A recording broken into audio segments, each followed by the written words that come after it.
어느 늦은 여름밤 서울 외곽에 위치한 작은 마을에서 있었던 이야기다. 그곳은 인구가 많지 않고 밤이 되면 정막이 감도는 조용한 곳이었다. 마을에는 하나의 오래된 폐가가 있었는데 마을 사람들은 그 집을 귀신의 집이라고 불렀다. 여러 불길한 소문들이 떠돌았지만 대부분의 사람들은 이를 그냥 옛날 이야기로 치부했다. 그러나 김영수 씨의 이야기는 달랐다. 그는 이 마을에서 태어나고 자란 30대 청년으로 어릴 적부터 그 폐가에 대한 이야기를 귀신 이야기처럼 듣고 자랐다. 어느 날 친구들과 술을 마시고 밤 늦게 길을 돌아다니던 중 술김에 그곳에 한번 들어가 보자는 이야기가 나왔다. 평소 같았으면 절대 그런 말을 꺼내지 않았을 영수 씨였지만 술 기운에 이끌려 그 제안을 받아들였다. 폐가에 도착했을 때의 느낌은 특이했다. 흐릿한 가로등 불빛 아래, 얼룩진 벽과 부서진 창문이 달빛 아래 거무죽죽한 그림자를 들이우고 있었다.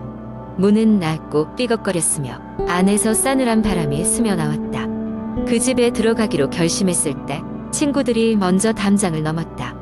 하나둘 웃으면서 장난치듯 담벽을 넘던 친구들의 뒤를 따라 영수 씨도 결국 그곳에 발을 들였다. 집안은 오래된 먼지와 썩은 냄새로 가득 찼다. 벽에는 못이 빠져 반쯤 떨어진 가구들이 있었고 바닥은 갈라져 있었다. 친구들은 손전등을 비춰가며 집 안을 돌아다니기 시작했다.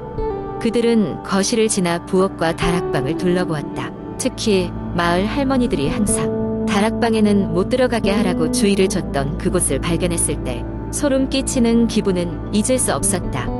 야, 여기서 뭔가 떨어졌나 봐.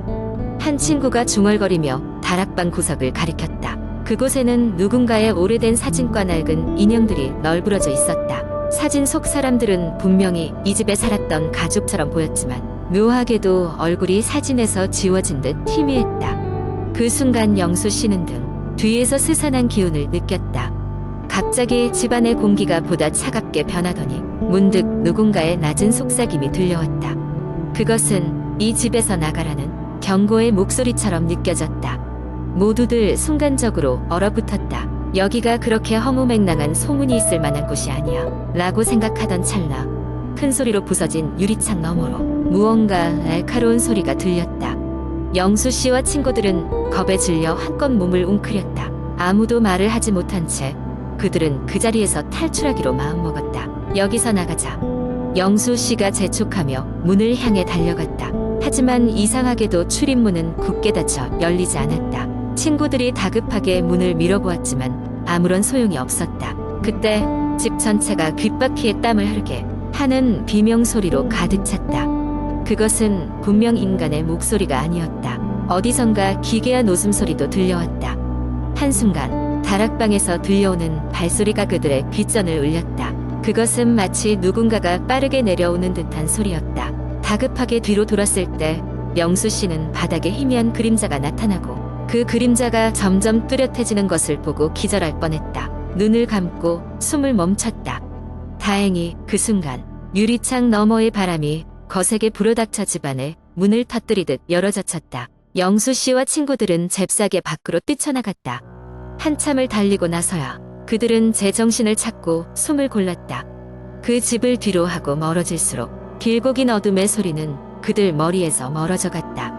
그날 밤 나가는 길에 마치 그 집이 아주 오래전부터 자신들을 기다리고 있었다는 생각에 섬뜩한 기분이었다. 이후로 그곳에 다시 간 사람은 아무도 없었다. 그날 이후 다신 그 집의 근처에는 얼씬하지 않았다 한다. 그러나 마을 사람들은 한동안 그 집 주변에서 여전히 이상한 소리가 들려온다고 전했다. 영수 씨와 친구들은 두 번 다시 그곳을 찾지 않겠다고 굳게 다짐했고 그날의 이야기는 그들 인생에서 가장 무서운 추억으로 남게 되었다. 두 번째 이야기. 어느 늦은 여름밤 나는 서울 외곽의 작은 시골 마을에 위치한 외할머니 댁을 방문하게 되었다. 외할머니께서는 최근 건강이 악화되어 내가 잠시 간호를 돕기 위해 방문한 것이다. 집은 오래된 한옥이었고 마을 자체가 조용한 분위기라 낮에도 괜히 오싹한 느낌을 주곤 했다. 하지만 나는 그런 분위기에 익숙해지려 했고 마을의 고요함을 즐기려 노력했다. 그날 밤도 별다른 일 없이 지나가는 듯 했다. 나는 외할머니 방 옆에 있는 작은 방에서 잠을 청하기로 하고 이불을 덮은 채 간신히 잠에 들었다. 그런데 한밤중에 이상한 소리를 듣고 깨어났다.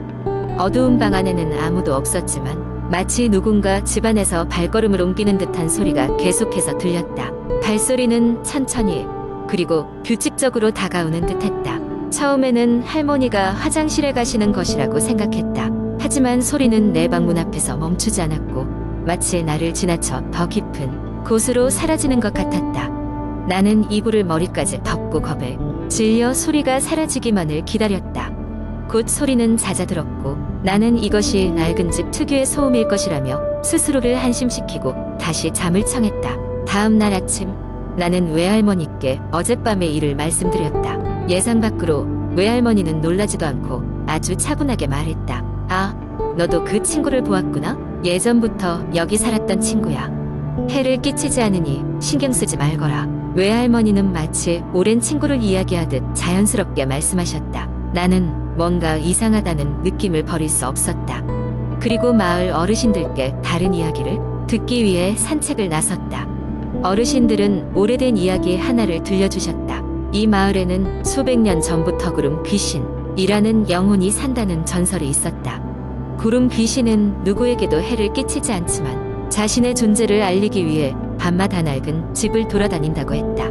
마을 사람들은 그저 구름 귀신이 집이 아니를 지켜준다고 믿으며 그 존재를 받아들였다. 그날 밤 나는 용기를 내어 방에 불을 켜고 잠들었다. 만약 그 친구가 또다시 온다면 이번에는 맞닥뜨려보고 싶었기 때문이다. 하지만 그날 밤엔 아무 일도 일어나지 않았다.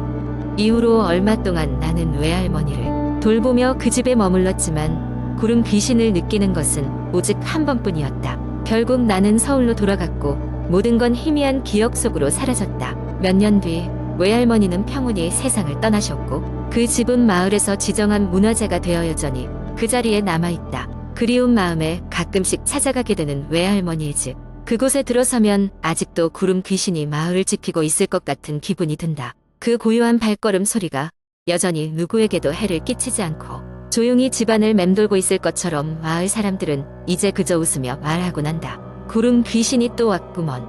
그리고 나도 그들을 따라 웃는다. 어쩌면 그 영혼은 오랜 세월 동안 마을을 지키며 사랑하던 누군가의 남은 마음일지도 모른다. 한낮의 태양 아래서는 너무나 따뜻하고 포근한 그 집이 밤이 되면 다시 한번 구름 귀신의 천천한 발걸음 소리를 갈망하게 된다.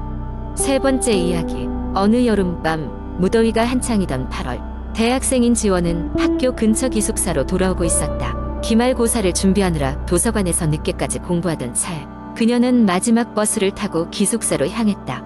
기숙사는 오래된 건물로 몇 년 후면 헐릴 예정이라는 소문이 돌고 있었다. 때문에 기숙사에 사는 학생들은 그리 많지 않았고 특히 여름 방학이 겹치면서 거의 텅 빈 상태였다.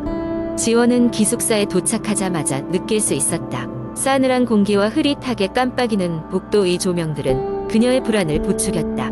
그녀의 방은 3층 끝쪽에 위치해 있었고 발소리를 최소화하며 복도를 걸었다. 2층과 3층을 잇는 계단을 오를 때 그녀는 어디선가 가늘고 서늘한 바람이 불어오는 것을 느꼈다. 딱히 바람이 불만한 곳이 없는데도 말이다. 방에 도착한 후 지원은 피곤한 몸을 이끌고 씻고 나오니 자정이 가까워지고 있었다. 깊은 잠을 자길 바라며 불을 끄고 침대에 누웠는데 근처에서 가느다란 소리가 들려왔다. 처음에는 귀를 의심했지만 반복되는 소리 때문에 다시금 긴장하지 않을 수 없었다. 슥, 슥 마치 손톱으로 벽을 긁어내리는 듯한 소리였다. 지원은 두려움을 애써 떨쳐내며 혹시 창문 쪽에서 들리는 소린가 싶어 조심스럽게 커튼을 젖혔다. 하지만 창밖은 자정의 어둠 그 자체였고 부는 바람도 아니었다. 그녀는 심장이 쿵쿵 뛰는 것을 느끼며 휴대폰을 꽉 쥐고 있었다. 그러다가 갑자기 소리가 멈췄다. 긴장감이 절정에 이르러 잠이 오지 않았다. 방 안은 너무 조용하다 못해 무서운 수준이었다. 지원은 잠시나마 소리에 집중하고 있었지만 별다른 이상은 없다고 스스로를 다독이며 다시 이불을 덮었다. 그러나 잠시 후 벽 너머에서 낯선 목소리가 들려왔다. 도와줘.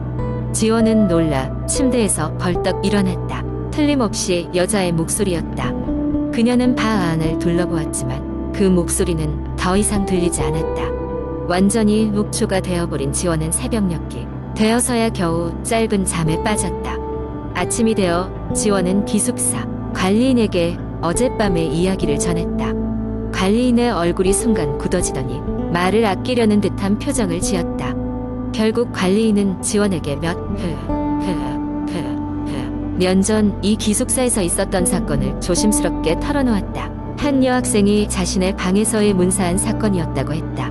친구들과 단절되고 혼자 지내던 그녀는 끝내 극단적인 선택을 했다는 것이었다. 사람들은 그녀의 방이 있었던 곳, 바로 3층 끝방을 피곤스럽게 피하곤 했다. 지원은 그 이야기를 듣고 더 이상 그 방에 머물 수 없었다. 그녀는 사정을 설명하고 다른 방으로 옮길 것을 요청했다. 이후 지원은 더 이상 기숙사에서 이상한 소리를 듣지 않게 되었고, 한여름밤 그녀가 경험한 일은 그렇게 시간이 흐르며 희미해져 갔다. 그러나 가끔 무심코 그 기숙사를 지나게 될 때면 그녀는 그 찰나의 순간 동안 3층 끝방의 창문을 마주치곤 했다.